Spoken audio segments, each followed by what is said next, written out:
would logic then be akin to having kind of dimensionality in some sense, or like time and space, for example? Yeah, I think dimensionality and especially time and space are like specific types of logic. They're specific structural paradigms, I suppose. I think the most basic types of logic would be the law of identity, the law of non-contradiction, the law of excluded middle, the principle of sufficient reason. These, to me, are the kind of the most fundamental constraints, and that looms large, I guess, in the derivation of specificity part of the model, because I see those laws as being constitutive of the nature of realities, written in at the most fundamental level as principles that dictate what forms reality can take.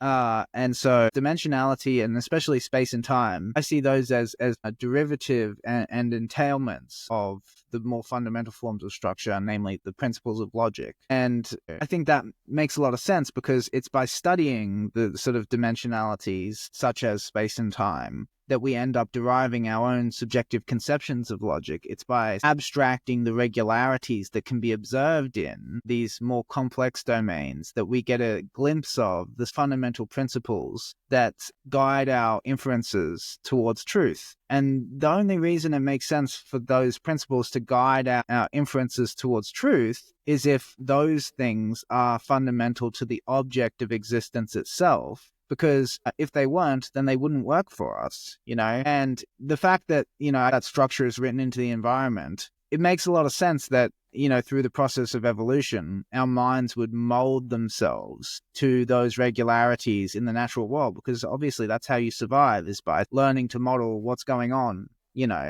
and model it effectively. And the way to model it effectively is to extract out, through the process of abstraction, the kind of principles that are operative at the most fundamental level.